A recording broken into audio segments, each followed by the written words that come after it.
posibilitar por este tipo de actos, a Consellería de Medio Ambiente que fixe posible este famoso libro.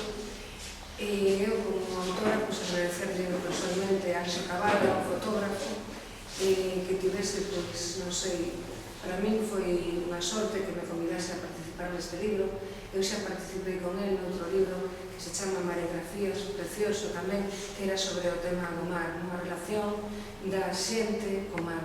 E este, a relación da xente ca terra. E claro, como galegos e galegas todos temos relación coa terra e co mar. E agora estaba vendo aquí un texto de Luis Uriarte que ven aquí neste libro e que di así: as veces non hai acougo, horto de sentido sen sentido, flores sen forma nin froitos, raíces que non teñen onde agarrarse. As muxicas alcanzaron o lindeiro e as pedras ladraron. Atención, atención, hai alguén. A terra vai con nós e nos leva. Quen vai por diante?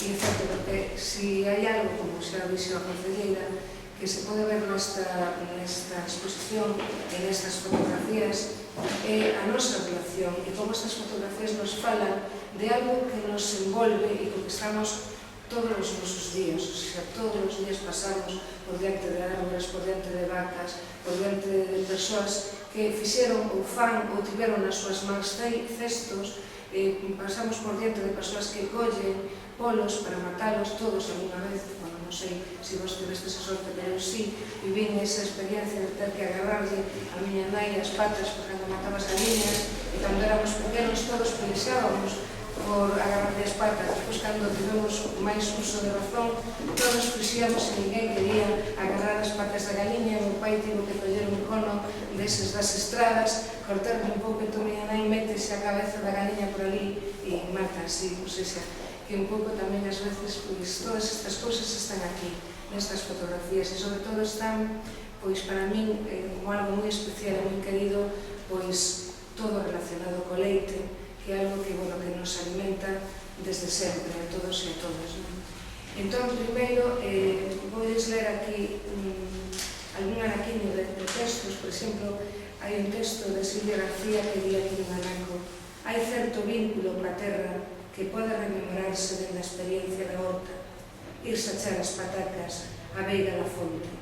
O vínculo reconstruíse de adultos, pero esquecemos que protestábamos por ter que sair da casa rumbo a pequenas leiras espalladas polos carreiros, e que así, bueno, así en Galiza, non?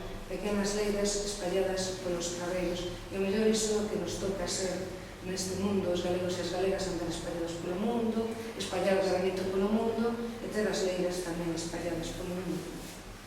E hai outro poema dunha escritora que, quizás, bueno, é unha escritora de alguna maneira, pois tamén guieiro nas letras, non? Para moitas xeracións, porque foi a primeira narradora que tivemos na lingua galega. O sea, a súa novela A orella no buraco abriu moitos camiños, e María Xosé Quizán, e tamén está neste libro, e ela pon un poema para unha imaxe dunha muller que está recollendo leitugas. A leitura é iso que nos acompaña case a diario nas nosas mesas, e que ás veces esquecemos. Eu sempre penso ás veces que, xa que moitos e moitas nunca fomos católicos, que ás veces mellor tiñamos que sustituir esas oracións que teñen, pois, os protestantes e algúns católicos, pois son todos protestantes, antes de comer na mesa, e pensar un poquinho de onde ven o que imos comer, non? E mellor, pois, este tipo de exposicións axúdanos. Entón, ela di así: leituras como rosas, designios milenarios de escuras tradicións, declara que as mulleres son materia de terra, teñen demos telúricos ramuñándolle as veas, engulindo a usadía, lastrando o corazón, que as viúvas de vivos enterran as dos mortos, en tristes minifundios miserable legado, que desdeixa o patriarca, nefasto explotador, como leito de morte que nunca foi de amor. E tan duras tarefas fan dicir o poeta, que harán sobre as mortas e sabe a osos o pan, condenadas por séculos a padecer nas leiras, a doblegar o corpo no inverno e no verano. Os corvos enrouquecen e alporizan leituras como voces bizosas en verde rebelión, Os tempos son chegados, de erguerse sobre os campos, apañar a fartura, negar a tradición.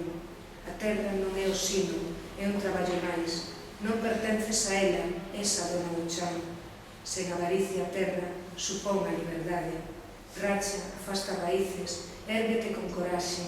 Non deixes que ese rego, esa leiga vermella, que tras de ti se abre, horizonte profundo, se achaga, lamenta, ferida que te apreixa, senón camiño aberto para abarcar o mundo. Apreixa nas tuas mans, leitugas como fachos, trofeos dun oficio de la brega actual, leitugas como rosas, como adorno floral, atavíos na melena, ardor ledo nos labios. Bota por terra os mitos, miserias seculares, de aboas navegadas sobre as leiras escravas, sento o lucro da terra, labores proveitosas, cultiva no porvir, leitugas como rosas.